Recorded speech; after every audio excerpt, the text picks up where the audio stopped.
All right, welcome to another live Q&A with Holistic Home Journey. The way that this works is every week you can ask your questions in the community. If you ask in the community in advance, your question is guaranteed to be answered. If you're watching live, you can interact in the chat on Zoom. You can interact in the chat in TikTok. If you're on Zoom, to your comfort level, you can even put on your camera or your mic and we can chat that way. Okay, so I'm going to dive right in. We got a lot of good questions today, and I don't have my glasses, so bear with me. All right, Ireland. First question is from Ireland. Would there ever be a time that you would resort to typical punishment, taking something away, grounding? Would this be different with the older or younger kids? Also, how would you respond to, okay, wait, let's do the first question first. So would I ever resort to like punishments? I don't believe that punishments are effective. So my answer would be no. And you mentioned in there, like, would it be different older or younger? And sometimes I think we feel like as the kids get older, we have to like ground them. We have to take their phone away. We have to do these things to assert our control over them. And if I was for punishments, right, I would actually even say the reverse. As the kids get older, they need more responsibility. They need more respect. The more you take from them, the more you try to control them instead of guide them, the more they will hide from you, the more they will give you attitude. There's going to be that resentment there. So I don't believe in punishment. Punishment is meant to like make somebody pay, right? I did a video this morning. I don't know if you saw, but I like jokingly said that I was gonna like unplug my husband's PlayStation and take it away from him for a week, right? Like that wouldn't happen to you as an adult. Like you don't make a mistake and then get grounded for a week, right? So just think about like, what is the natural consequence? And if the natural consequence is not going to teach a lesson, then you can start to think about, you know, logical consequences and how can I drive this lesson? But we want to focus on teaching and lessons and consequences versus like punishments. You're going to pay for what you did. Hi, Sam. Nice to see you. Okay. The next part of Ireland's question is, how would you respond to, are you mad at me? The typical response I got as a kid was either, yes, I'm mad, or no, I'm not mad. I'm just disappointed. Okay. I hate that one, right? And the second one crushed me and stuck with me more than the first. Yeah. So it's very important that we make sure our children know that they are not responsible for other people's feelings. So if on the same note, though, they can see that you are a human being and you have feelings, right? So, so one way that you can handle that is if the child says, are you mad? You know, is that the question? Yeah. Are you mad at me? I might say, I am feeling a little bit mad. My madness is not your responsibility. And then kind of shift the conversation to say, let's find a solution. You know, it really was hurtful for me. It was really hard for me when this happened. Do you think we can work on this together? And so I would just shift it. But we never want them to take responsibility for our feelings because they're not. If we're feeling mad, that's our thing to own. If they did a behavior that is not acceptable, then that is theirs to own. And that's what I would address with them. But it is important to name your feelings because you want them to know what mad looks like and frustrated looks like and disappointment looks like, but never directed at them. So Sam asks, would a logical consequence ever be like taking away privileges or trust? Okay, so I love this. I love that you added trust in there because this is a conversation that I have with my even 5-year-old. In my house, you get a lot of freedom. And the only way that you can get freedom is because I can trust you. So we have 2 rules in our house. You're not going to get in trouble for like literally anything else except for breaking these 2 rules. And those 2 rules are we do not lie and we do not hurt other people with our hands or with our words. Okay. And so let's just say if my daughter was lying, if she was saying, we actually just went through this. I still don't know if she was actually lying or not, but anyway, she was telling me that like her arm was hurting her. But her arm was only hurting her that she couldn't get dressed. It wasn't hurting her that she couldn't go outside and play with her friends. So I was like, listen, if your arm is hurting you, then we can just stay inside. You don't have to go and play with your friends. No, I want to play with my friends. Okay, well, is your arm actually hurting you? Yeah, it's hurting me. And so I had the conversation about lying with her. I said, listen, I don't know if you're lying to me that it's hurting or lying to me that it's not hurting because you want to go outside.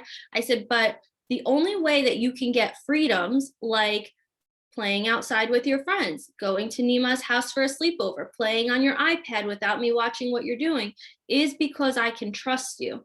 So if you continue to lie, that would break my trust, and we will have to remove some of these things until we can work on our trust and our communication skills.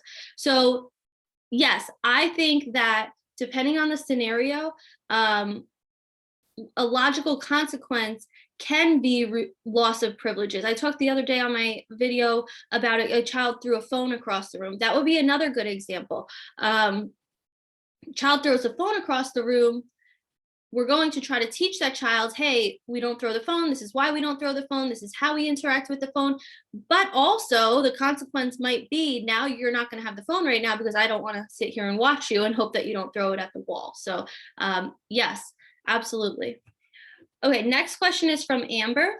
And Amber says, I'm struggling big time. My almost 2.5-year-old is so emotional and sensitive, which isn't a bad thing. But when it comes to tantrums, I'm at a loss. He gets so overwhelmed, he bangs his head and then he asks for a hug. But when I do hug him, he lashes out, hitting me or lately scratching me to the point where he draws blood. I stay calm and continue talking to him while trying not to pay attention to the behavior, but also trying to ensure we both aren't getting hurt. I've tried deep breaths. As soon as I mention taking a breath with mommy, he gets even more upset. I tell him we do not hit, bite, scratch, etc., but it's on deaf ears during a meltdown. I get down on his level. I've played on the floor near him. I'm trying now to get him to squeeze my hand when he's upset or hitting, but sometimes I feel like I'm just missing something or doing something wrong. Amber, you are doing like amazing. You have tried so many techniques, and I am so proud of you in this moment. You're not lashing out. You're not saying what's wrong with the child. It must be an issue with the child. You're saying, how can I better support? How can I better, help here? So if saying, let's take a deep breath is sort of like more triggering for the child, I would definitely sort of like pull back on that. Don't worry about it. Some kids want to take a deep breath. They want that calm down. Some kids want to let it out. I agree with you that when they get to a point of meltdown, right? So it sort of like starts off, you have like this kid that's like totally happy, everything's cool. Then usually there's a trigger. Either something's not working out their way, they asked for something and they were told no, they are having trouble communicating something to you, whatever, like there's some kind of trigger. And then we go into tantrum, and tantrum is them trying to meet that initial need, right? And so tantrum, if you catch them in that phase, you could do things like one phrase that I use a lot in my house is to say, I hear you and I'm going to help you. So even with my almost 2-year-old, I'll say, I hear you and I'm going to help you. Come on over here, right? Yesterday was she was trying to get a broom out of like the cleaning closet. And so I was trying to tell her like, okay, if you move back, I will help you get this broom. But she like was throwing a tantrum. So when I say that word to her, I'm going to help you. I hear you. I understand what you want. That kind of helps to pull out of tantrum because they're like, okay, I'm going to get what I want. I just need to like reel myself in a little bit. In the tantrum mode is when you can try the deep breath, try the holding the hand, try offering other solutions, all of those things. Once you reach to meltdown, the child's not really hearing you anymore. And so I think you're doing great with that. I think just like sit on the floor nearby. You're available if he wants to hug you or sit on your lap or just be nearby. You're available to him, but you can also set clear boundaries. Don't feel like you can't set boundaries just because he's having big feelings. So he's having big feelings, you make yourself available. He comes over to you, he sits on you, you give him a big hug, and then he hits you. You can at that point say, I cannot let you hit me, or please don't hit me, or whatever resonates with you, whatever you say in your home, right? So please do not hit me is usually what I say. And then you can back up. And if they continue to hit, you can remove yourself further, right? And then when they're not hitting, you can embrace back in. Try not to take it personally. Some kids don't want the love and affection and calm down and gentle, right? Some kids just want to get it out. But to be sort of more proactive in not getting to this tantrum, to the meltdown, because you've kind of surpassed that need trying to be met, you've surpassed the tantrum, and now you're in meltdown. If we can kind of hone it back in as close to that need being met as we can sort of start to avoid these meltdowns. And one of the best ways to do that is to try to figure out like what and how your child is trying to communicate with you. A lot of times we will kind of wait till our child can say it with their words or can say it very clearly, but try to really like pay attention to, you know, okay, my child went by the pantry and now is having a complete meltdown. Maybe they want a snack. Maybe you start to give the child words for snack. Do you need this? Do you need that? Older child is, you know, up in their room and all of a sudden starts, you know, throwing a fit, and you go up there and you see that a toy is half pulled out of the closet. Okay, maybe they're having trouble getting it out. Maybe you can work together to solve that problem and say, hey, from now on, let's keep this toy over here so you can more easily access it. So just try to figure out like what is the initial triggers and how you can work in calm times, not in the middle of meltdowns, to create less stress around those particular triggers. Okay, next question is from Emily.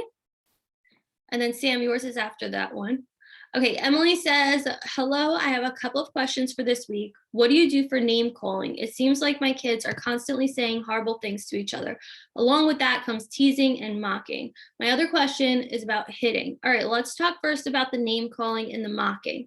Again, like I said, we have 2 rules in our house. And I think having 2 rules makes it a lot easier to follow the rules, right? Because you pretty much have freedom in everything else except for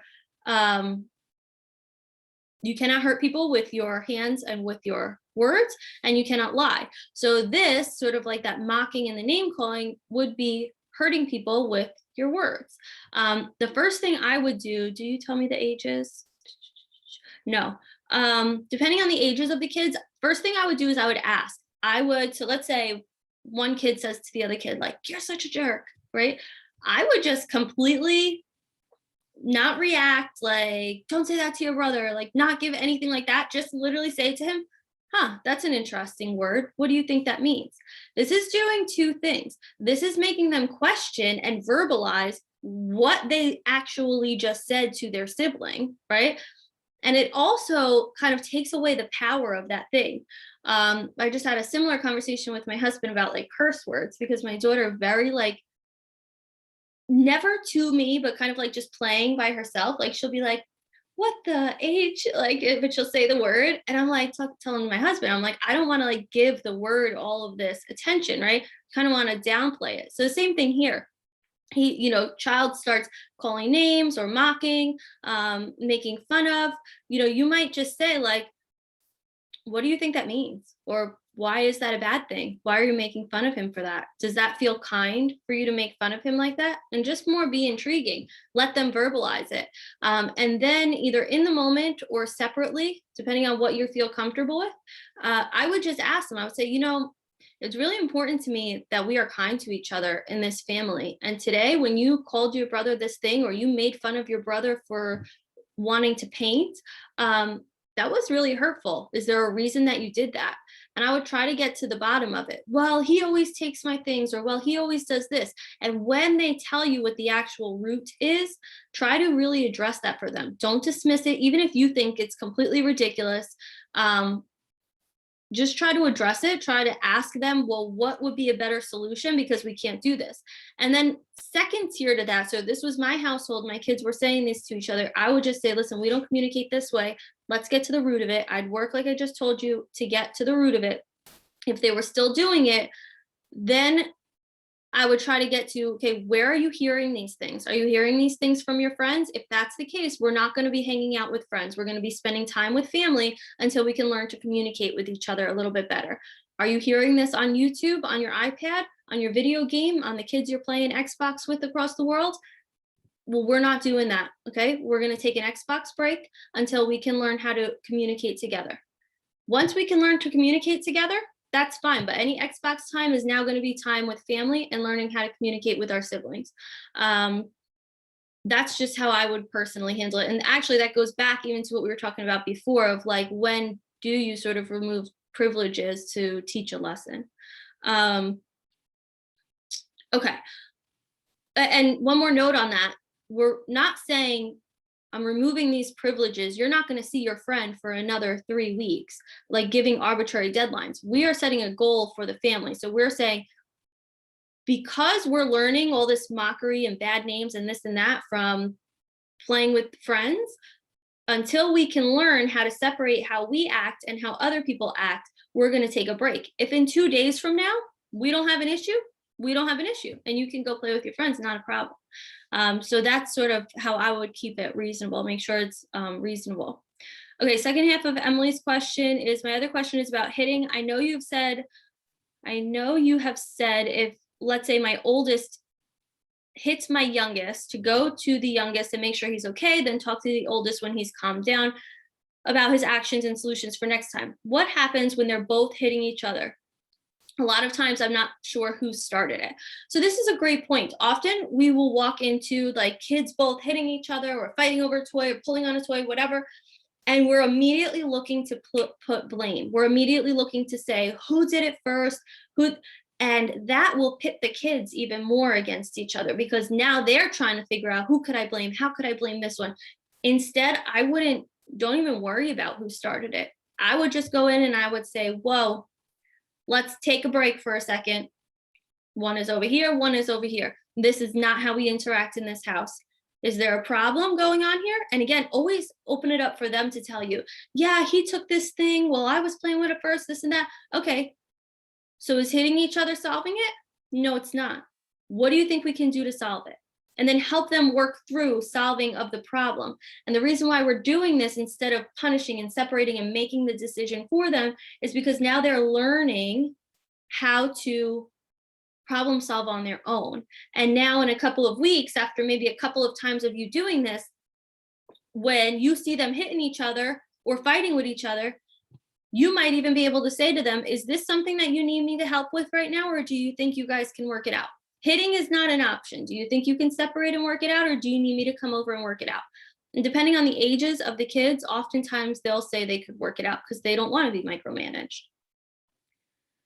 Okay, next question is from Sam.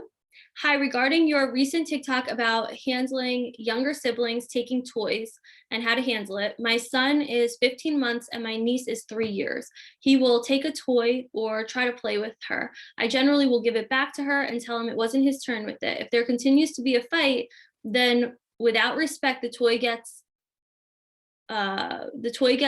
put up while they find something else to do or get redirected. Her mom, however, tells her he's just a baby and doesn't know better. I've noticed that she has started to really get proactive over any toy she's playing with. Do you have any advice? Either talk with the mom to ask if we can handle it another way, or should I just let it play out and continue on the way we have been? So your son is the little one. You're watching your niece, who's older, 3 years old. 3-year-old is playing with the toy. 15-month-old comes, takes the toy. You've been giving the toy back to the older child, explaining to the younger child, hey, it's not your turn right now. When there keeps being an issue, the toy just wind up being taken. But then the older child's parent is kind of saying, well, he's just a baby, he doesn't know better, and sort of like telling the 3-year-old that she should just deal with it. Am I understanding correct? Cool. Okay. This is the benefit of being on Zoom. So I can be like, yeah, I got this. Okay, cool. If you want to have the conversation with the mom, you can. Oh, hold on one second. Hey, Emily, I just did your question. But we're on to Sam. Okay. You can talk to the mom if you want to. You can just say, hey, listen, if possible, because I'm in care of these children for this period of time, it will be less stressful for me if you just kind of let me be the authority on this, kind of like let it roll. If we're at your house and you're watching the kids, you do it how you want. But this is what I'm comfortable with. This is what I'm like working all day to teach them. And so would you mind if we get on the same page about it? I think you can definitely, if you wanted to, have that conversation. But it's not necessary, because if you are the authority figure in that moment, then your rules would go. And you can even tell the kids that if the 3-year-old says, well, my mom said this, you can just say, okay, cool. Everybody does things different right now. While mommy's not here, this is how we're going to do it. You're going to do it with me. So you can definitely do that. I would not, and I know it's stressful, I would not like take the toy and put the toy away.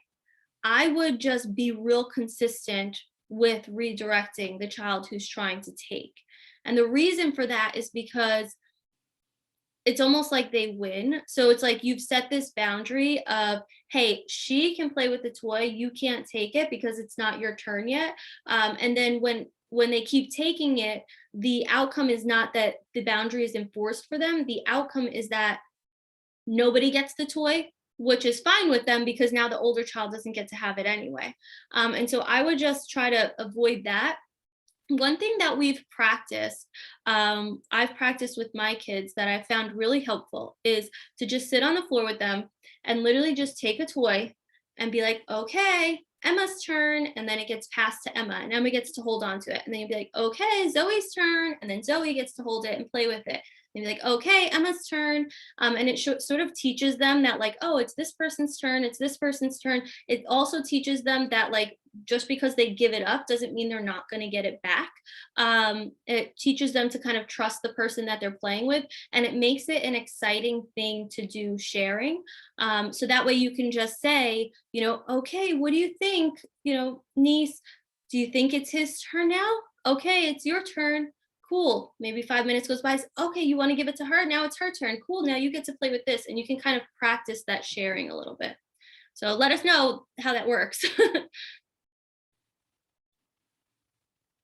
Okay, next question is from Jacqueline.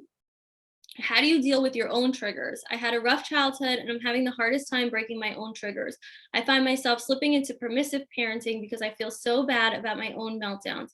I'm trying so hard to make this switch because my babies deserve better, but I'm struggling. Jacqueline, I feel like so many of us either are there or have been there. And Julie is saying, me, I'm here. So we do have book club, okay, which if you want to participate in book club, great. If not, just grab this book. So it's called How to Do the Work. And this is all about like childhood healing. There's another couple of books you can read. The Body Keeps the Score is one of them that I can think of off the top of my head. But you want to just really start taking your own personal growth seriously and working on the triggers. And immediately, in the beginning, you're not necessarily going to be able to control your triggers or suppress your triggers. But what you can do is you can start to control how you act on those triggers. And a safer way to act on the triggers would even be to like put the kid in a crib or a playpen and walk away for a minute and cool yourself down. I do very well with like words and like affirmation. So I learned to get like completely in my head in those moments and just repeat things to myself like, you have the patience for this, you have the patience for this, they're not doing it to you. Sometimes I might use like, then depending on like what your traumas were, like you might say like, you're safe right now, everybody's safe right now, what, like stuff like that, to just like tell your brain. Because what's happening in these trigger moments is something happens, your body has a response as if you're in the past in these experiences, your body starts acting as if you're in the past in those experiences. And what if you can start telling your body what's actually happening, believe it or not, your body listens to that. So I know it sounds so crazy, but you can start doing that, just sort of like repeating something in your mind. So that works for me. So the question is, how do you deal with your own triggers? Answer is personal growth. Start being mindful of what your triggers are. Find some calm down techniques that work for you, whether it's taking deep breaths, affirmations in your head, taking some time out, whatever you need to do. And then the last piece I do want to tell you is sometimes we get stuck in these cycles, and this is where permissive parenting will likely come in, is like we're so guilty. We're so guilty that like we have the trauma that we have, and that we've come, this far. For me, my daughter was like 2.5 before I even started healing. I'm still healing and she's 5, right? Like sometimes we feel so guilty that our kids had to be on this journey with us. But the truth is, we probably wouldn't have started the journey of healing had it not been for seeing this reflection of ourselves in our parenting and in our children. So we can know that we want to do better. We can start learning and doing better, but we have to release a little bit of that guilt, right? We can apologize to our kids in the moment. Hey, I shouldn't have spoken to you like that. I shouldn't have assumed this like this. I shouldn't have punished you. That was really silly. Like, I'm not going to actually follow through on the punishment, whatever. But the overall tone of your parenting shouldn't be like a guilt and sorry towards your children, because they will feel that, and then they will, a lot of times in permissive parenting, the child then feels the responsibility to be in charge, because the parent all of a sudden becomes like a little bit more submissive because you're so sorry and you're so guilty. And that stress on the child can cause issues down the line for them. So we want to just shift that back, see how we can calm ourselves down, try to forgive ourselves for, our actions, be mindful when we're dealing with our children, and then just kind of keep trekking on forward. But book club is on Sundays, and I'm switching it over to growth club, I'm going to call it, because I think some people are really nervous when I call it book club, but really it's like a lot of growth. We're still going to be doing the books. Everything else is the same, but we're going to call it growth club as soon as I can switch everything. Okay, next question is from Shannon.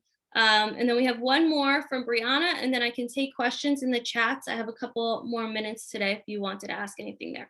All right, so Shannon asks, my almost 3-year-old will not listen. I'm at a loss of what to do. He hits, kicks, throws things at people, including his baby brother, and runs away laughing. I know he wants to be chased. If I try to talk to him, he just laughs. I feel like I've been permissive since the baby was born, trying to keep everyone happy. And now he's getting bigger and it's so hard to handle. My dad says over and over, he just does what he wants, doesn't he? It hurts because I'm trying so hard to raise good humans. So Shannon, anybody who's making these comments, whether it's your dad and he has the best intentions, or it's your friend and they're just making a joke, you got to set the boundaries there. So if you can be around that and not let it affect how you're feeling and how you're parenting, great. You can continue to do that. But if your dad making these comments is causing you some kind of stress, I would say, even if you said like for a month, you don't even have to say anything to him. Just stop seeing him as frequently, right? Oh, do you want to do lunch tomorrow? I'm sorry, I'm busy, right? And just to clear your mind so that you don't have everybody else's feedback coming in, and instead you can focus on what you're actually trying to accomplish. And also don't feel bad on yourself for being permissive when the baby was born. It's hard to have a newborn and then also have a 3-year-old. Okay, let's talk about the 3-year-old. So when you're asking him to do things, he's like running away, he's laughing, he's hitting. He is asking for attention, right? And you know that. You know he wants to be chased, right? So what I would suggest is give opportunities that he can be chased, right? So play tag, play hide and seek, play run around the kitchen island or run around the yard or whatever your home setup is. Play those things. Give him that attention. Find times to do activities just with him. Maybe when baby is sleeping or something, and give him that attention. You could also allow him to kind of like help with the little brother, and that would give him some sort of like purpose and like feeling good about being part of the family unit. Because sometimes what happens is the kids will, when you bring home the new baby, they might start to feel like they don't know their place in the family anymore. So all of a sudden people are coming over and they have gifts for baby and they're checking on mom and they're checking on baby, but nobody's really paying attention to them anymore, right? Mom is constantly giving baby attention because baby is demanding it. So now what is the 3-year-old going to do? He's going to start demanding the attention. Okay. So I would focus on where you can give him that attention, and then also really pick what your boundaries are. Like, think of the times in your day where he is throwing tantrums or you're having stressful moments, and really look at it and be like, okay, do I have to set boundaries around that? Okay, he always throws a tantrum when I say no to snacks. Can I restructure that? Can I put snacks over here that are always a yes? And that way I never have to say no, and we kind of eliminate that so we can focus on the connection. But then this other thing, like throwing toys at his baby brother, is a hard no. That's a hard boundary. I can focus on like enforcing that boundary. So I would just try that. Try connecting with him outside of dealing with the baby. Try giving him some responsibilities with the baby so that he is secure in his place in the home. And what was the last thing? Oh, try removing some control so that you, during those stressful times, but like decide on it in advance. Like pick like, okay, he usually has tantrums about this, this, and this, and then decide on what your boundaries are. Okay, and then last question is from Brianna. So Brianna says, my 14-month-old son has become obsessed with the big kitchen utensils. I usually give him the plastic spoons and he has his own mini versions of the utensils, but lately he grabs my hand and drags me over to the counter wanting to use the metal spatulas.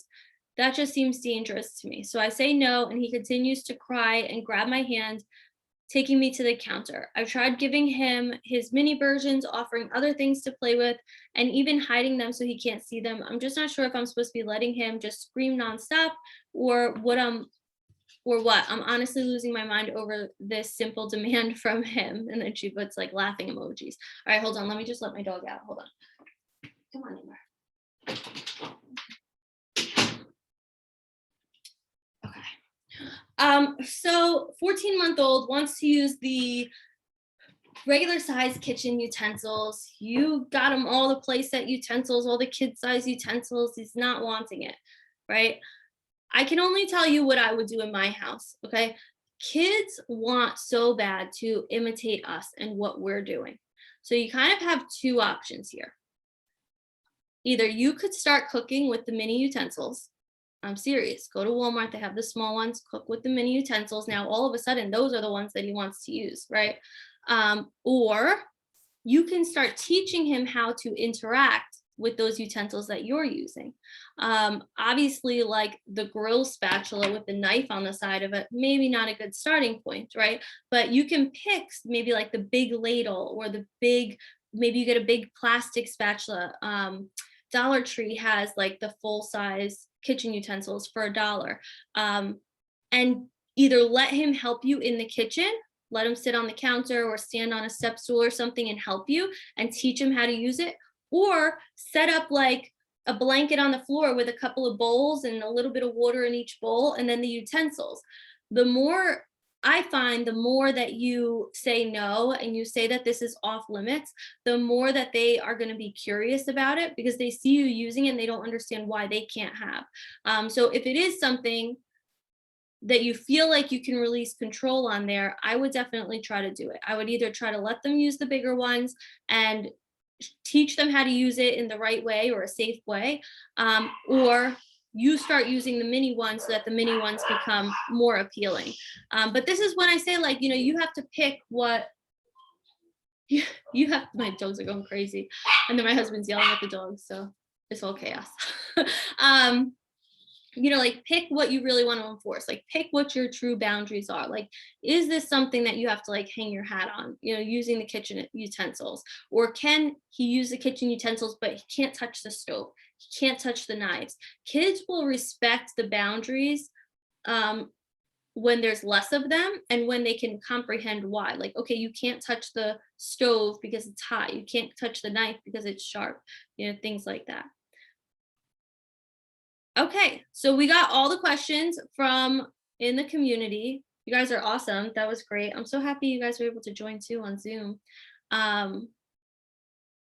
got a couple questions came in from TikTok. I'll answer just a few, and then I gotta go pick Zoe up. She had a sleepover at Nima's house yesterday. Okay. I'm just going to pick a few questions from here that we haven't covered yet, but if you want me to like guarantee to answer your question next week, just join the community and then ask in there.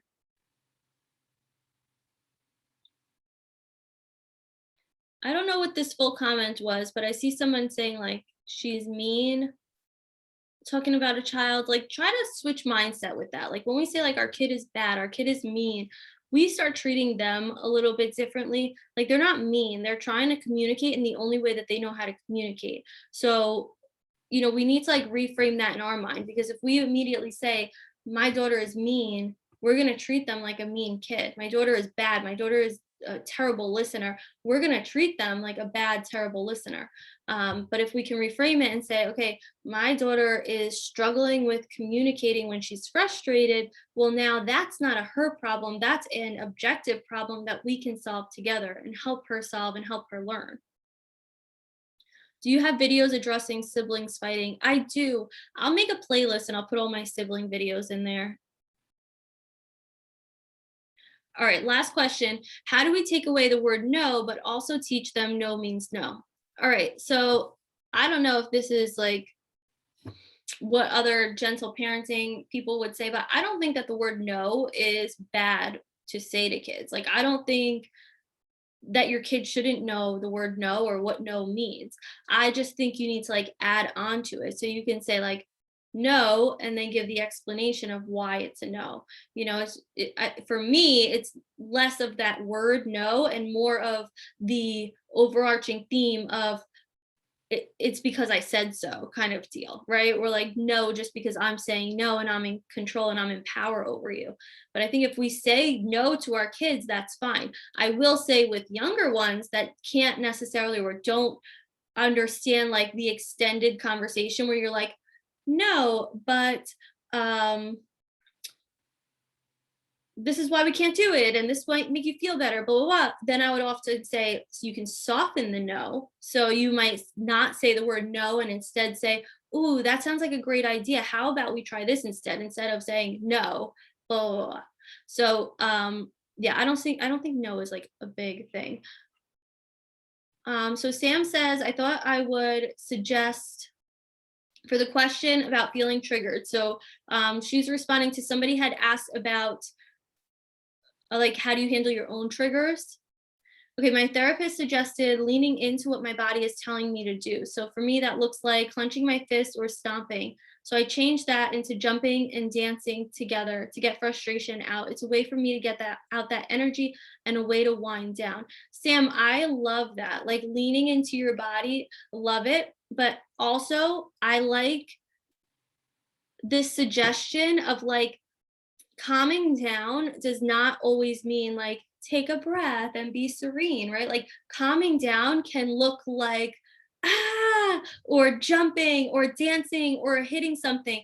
And that is a great point to bring up, because sometimes we will get like yell at our kids for doing that. Like if your kid is angry and your kid is like throwing things, then you'll be like, what's wrong with you? You shouldn't act like that. But like maybe they just need to throw things. Take them outside and give them something that they can throw, right? Find a solution that works with their body. So thank you, Sam, for sharing that. That was great.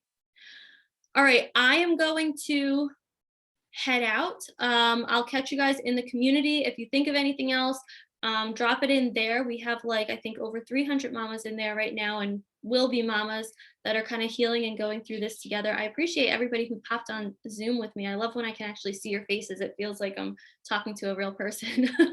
So I'll catch you later.